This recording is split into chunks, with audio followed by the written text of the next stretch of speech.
नमस्कार दोस्तों। Welcome to Nifty India बाजार। निफ्टी इंडिया बाजार की टेक्नो फंडा सीरीज के इस एपिसोड में आपका स्वागत है। आज हम बात करेंगे दोस्तों केरला के एक छोटे से गांव से स्टार्ट हुई अब कंप्लीट कंज्यूमर ड्यूरेबल कंपनी बन चुकी दोस्तों। इलेक्ट्रिकल हो चाहे इलेक्ट्रॉनिक्स हो, इस सेक्टर में कंपनी का बड़ा नाम है। हम बात करें वी गार्ड इंडस्ट्री के बारे में। वी गार्ड इंडस्ट्री दोस्तों मिड कैप इंडेक्स में शानदार कंपनी, कंजप्शन थीम से जुड़ी हुई शानदार कंपनी। पिछले 15 साल से कंपनी शानदार ट्रेंड में, स्टॉक शानदार ट्रेंड में। अभी रिसेंटली इसने अपने हाई से 15% की करेक्शन दी है। अपने लाइफ टाइम हाई से स्टॉक 15% नीचे है। तो क्या ये डिप स्टॉक में लंबे समय के लिए निवेश करने का एक शानदार मौका है दोस्तों? निफ्टी इंडिया बाजार की टेक्नो फंडा सीरीज के इस एपिसोड में आज हम वी गार्ड को एनालाइज करेंगे और जानेंगे इसका टेक्निकल और फंडामेंटल एस्पेक्ट। जो दर्शक हमारे साथ नए जुड़े हैं दोस्तों, उनकी जानकारी के लिए बता दें, हम इस सीरीज में ऐसे स्टॉक्स को जो जर्नली बड़े ट्रेंड में स्टॉक्स हैं दोस्तों, बड़े बढ़िया फंडामेंटल वाले और बड़े ट्रेंड में स्टॉक्स हैं, उनको बाय ऑन डिप की स्ट्रेटजी के साथ एनालाइज करते हैं। वो क्या चीज़ है दोस्तों? जब भी कोई अच्छे ट्रेंड वाला स्टॉक 10 से 20% की जोन में करेक्ट होता है तो वही उस स्टॉक में एंट्री करने का एक शानदार मौका होता है। तो वी गार्ड के साथ भी ऐसा हुआ। 15% जो अपने लाइफ टाइम हाई से नीचे है, 285 का स्टॉक में हाई लगा, अब 240 के आसपास स्टॉक ट्रेड करा है। तो क्या ये सही समय है दोस्तों स्टॉक में लंबे समय के लिए निवेश करने का? इसी चीज पे आज हम इस एपिसोड में चर्चा करेंगे। तो आपसे निवेदन है दोस्तों, वी गार्ड के ऊपर आपको कंप्लीट रिसर्च पाने के लिए आप हमारा ये वीडियो पूरा जरूर देखें। चैनल पे नए हो, चैनल सब्सक्राइब करना और वीडियो को लाइक जरूर करना दोस्तों। बात करते हैं वी गार्ड की दोस्तों। वी गार्ड 1977 में स्टार्ट हुई दोस्तों। कंज्यूमर गुड्स कंपनी है। ये बहुत डाइवर्सिफाई प्रोडक्ट पोर्टफोलियो में कौन कौन से प्रोडक्ट हैं इसकी भी हम लोग चर्चा करेंगे दोस्तों। देश भर में 500 से ज़्यादा डिस्ट्रीब्यूटर हैं, 40,000 से ज़्यादा कंपनी के रिटेलर्स हैं दोस्तों, और 31 से ज़्यादा इसकी ऑफिशियल ब्रांचेज हैं देश भर में। ये मेजर इलेक्ट्रिकल अप्लायंसेज मैन्युफैक्चर है देश भर में दोस्तों। फाइनेंशियल की बात करें, 10,700 करोड़ रुपए के आसपास की मार्केट कैप है। लास्ट ईयर FY21 में 2,742 करोड़ रुपए की कंपनी ने रेवेन्यू की। 4.7 रुपीज़ का EPS था। PE रेशियो इसका 48 का है। प्राइमा फेसी देखने में लग रहा है कि कंपनी हायर वैल्यूएशन पे ट्रेड करती है, लेकिन दोस्तों इस सेक्टर की एवरेज PE रेशियो 70 की है। कंज्यूमर ड्यूरेबल कंपनी है दोस्तों, जो देश की कंजप्शन से जुड़ी हुई है। अच्छे ट्रेंड वाले स्टॉक्स में कंपनी दोस्तों बिल्कुल डेट फ्री कंपनी है। इनफैक्ट कंपनी की बुक्स पे ऑलमोस्ट 300 करोड़ रुपए का कैश है।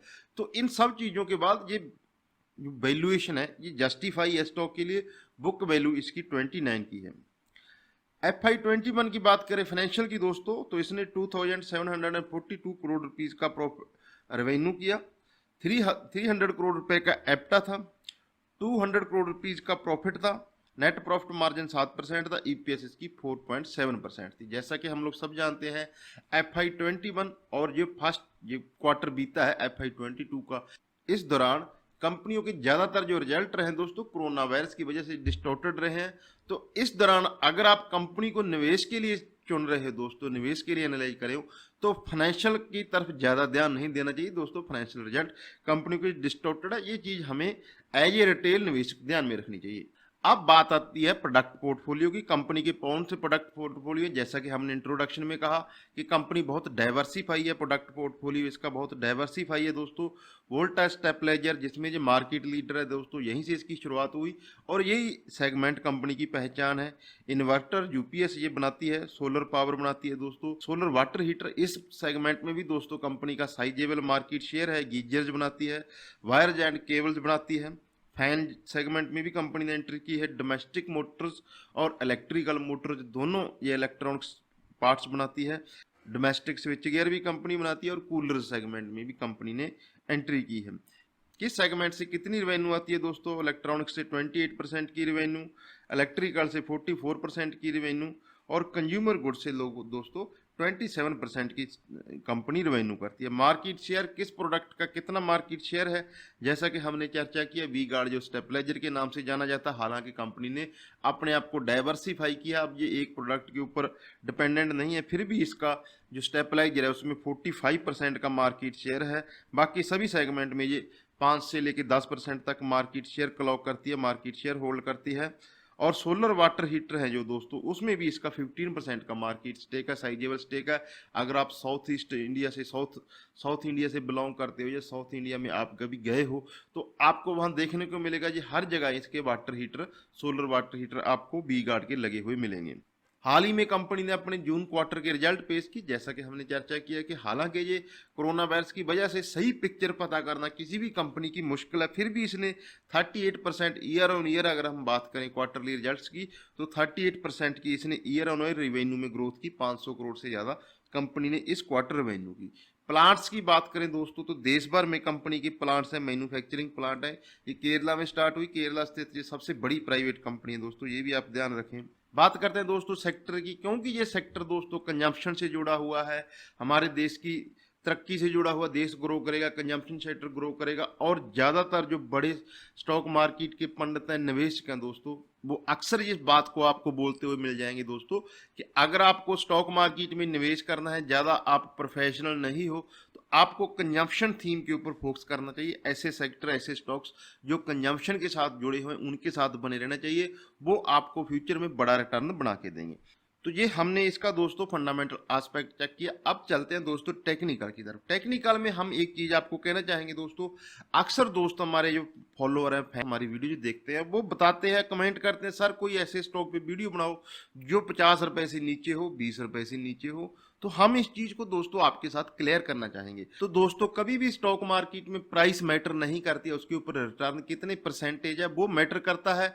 अगर आप 1 लाख रुपए इन्वेस्टमेंट करना चाहते हो दोस्तों, 1000 रुपए का शेयर खरीदते हो तो 100 शेयर आएगा, 100 रुपए का शेयर खरीदते हो दोस्तों तो 1000 शेयर आएगा। बट पॉइंट क्या है, पॉइंट ये है दोस्तों का कि जो भी स्टॉक आपने खरीदा वो अगर 10% बढ़ता है, 20% बढ़ता है, तो आपको जो रिटर्न होगा वो स्टॉक की क्वांटिटी के ऊपर रिटर्न नहीं होगा दोस्तों, वो आपकी कैपिटल के ऊपर रिटर्न होगा। 10% बढ़ेगा तो चाहे आपके पास 10 रुपए की टिकर का स्टॉक है वो भी आपको उसमें 10,000 रुपये प्रॉफिट होगा, चाहे आपको 1000 रुपए की टिकर का स्टॉक है उसमें भी आपको 10,000 रुपये का प्रॉफिट होगा। अब पॉइंट क्या है, स्टॉक्स में दोस्तों हमारा निजी तौर पे ऐसा मानना है, हमने इस चीज को कैलकुलेट किया हुआ है, कोई भी स्टॉक दोस्तों 52 वीक हाई और 52 वीक लो, इसमें जमीन आसमान का डिफरेंस होता है। 52 वीक हाई पे स्टॉक दोस्तों, उसके फंडामेंटल पॉजिटिव है, क्योंकि स्टॉक मार्केट में प्राइस सब कुछ है, उसका फ्यूचर का आउटलुक, उसकी ग्रोथ, उसका हर चीज उस प्राइस में शामिल है।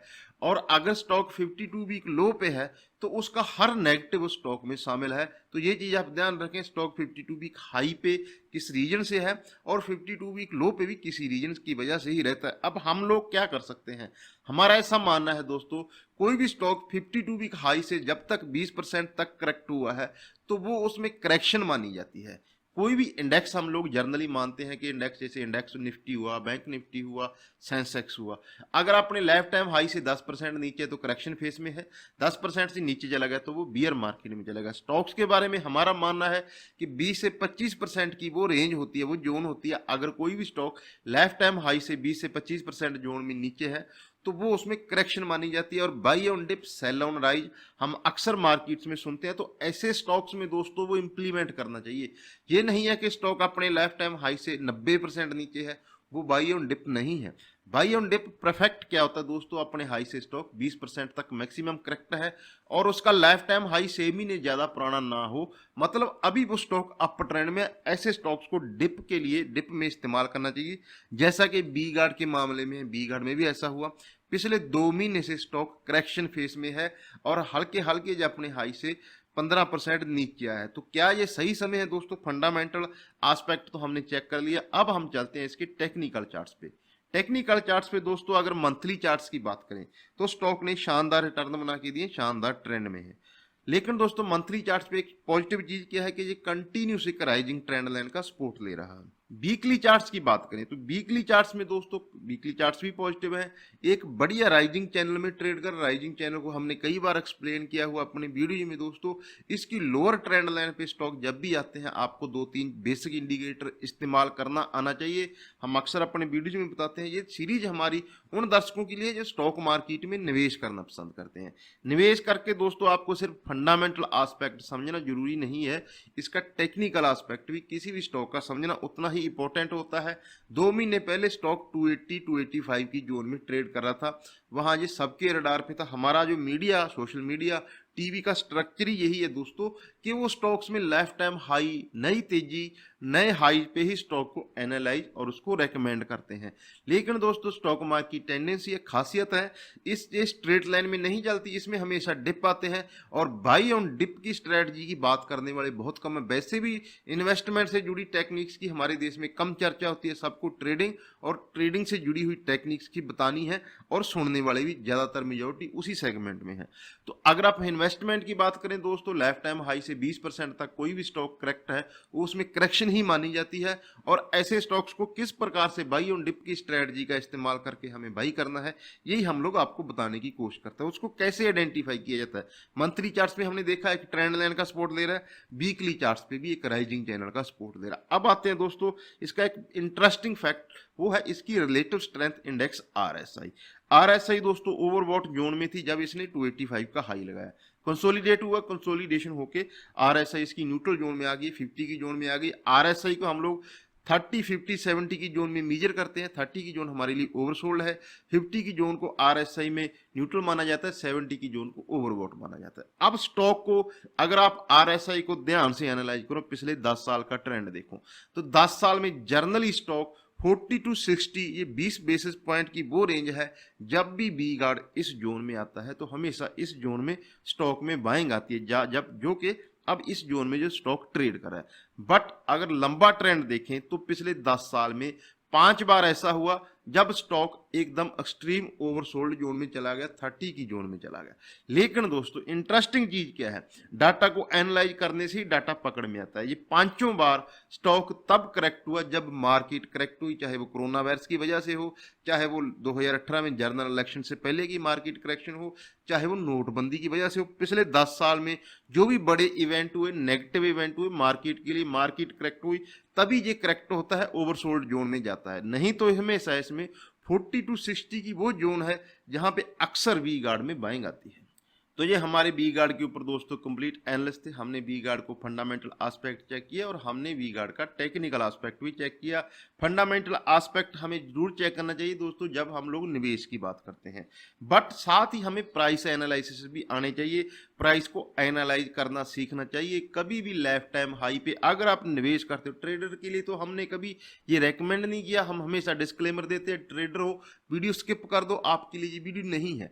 स्टॉक मार्केट में अगर आप खुद से कोई अपनी स्ट्रेटजी बनाना चाहते हो, नियम बनाना चाहते हो, जैसा कि हम लोग दुनिया भर में वारेन बफेट जी को सबसे बड़ा निवेशक मानते हैं, है भी है वो, इसमें कोई दो राय नहीं है। वारेन बफेट जी का क्या एक इंडिकेटर है, सब जानते हैं कि वो ROE और ROCE, दो ऐसे इंडिकेटर हैं दोस्तों जिनको वो मानते हैं कि हमेशा ये डबल डिजिट में होने चाहिए, 10% से ऊपर की ROE और 10% के ऊपर ही ROC। तो ये उसके दो पैरामीटर हैं। सेम हमें ऐसा पैरामीटर सेट करने चाहिए, सिंपल पैरामीटर के, यार जो भी स्टॉक अपने लाइफ टाइम हाई से 20% से ज़्यादा नीचे है तो मैं उसको खरीदारी नहीं करूंगा। एज ए रिटेल निवेशक हम लाइफ टाइम हाई के आसपास स्टॉक्स को खरीदारी करेंगे, और उसको खरीदारी करने के लिए दोस्तों सबसे बढ़िया, सबसे बेस्ट प्रूवन स्ट्रेटजी है बाई ऑन डिप। तो डिप कैसी होती है दोस्तों, 1-2% की डिप नहीं दोस्तों, 10 से 20% की करेक्शन अच्छे ट्रेंड वाले स्टॉक में साइजेबल करेक्शन होती है, और उन्हीं स्टॉक को हम लोग आइडेंटिफाई करते हैं, एनालाइज करते हैं। ये हमारी सीरीज है दोस्तों, एक एजुकेशनल पर्पस से बनाई हुई सीरीज है। ये हम कभी स्टॉक रिकमेंडेशन नहीं है। आपको निवेश करना है, अपने फाइनेंशियल एडवाइजर की सलाह या जरूरी जो भी रिसर्च है वो आप जरूर करें। तो मैं उम्मीद करता हूं दोस्तों जो हमारी रिसर्च है, एनालिसिस है, आपको अच्छे लगे होंगे। कोशिश अच्छी लगी, वीडियो लाइक करें, चैनल को सब्सक्राइब करें, साथ ही बेल आइकन का बटन दबाएं ताकि निफ्टी इंडिया बिजार्ड की तरफ से जब भी कोई अगला टेक्नो फंडा सीरीज का एपिसोड रिलीज हो उसका नोटिफिकेशन आपको सबसे पहले मिल सके। आप किस स्टॉक पे चाहते हो, आपको कौन सा स्टॉक फंडामेंटली बढ़िया लगता है और आप चाहते हो उसके ऊपर आपको कंप्लीट इन्फॉर्मेशन मिल सके, तो आप हमें कमेंट सेक्शन में कमेंट करके बता सकते हो। तो जिस स्टॉक के ऊपर हमें सबसे ज्यादा कमेंट प्राप्त होंगे दोस्तों, अगला एपिसोड हम लोग अपने दर्शकों की पसंद के स्टॉक में करेंगे। तो अपना और अपनों का ख्याल रखें। नमस्कार दोस्तों।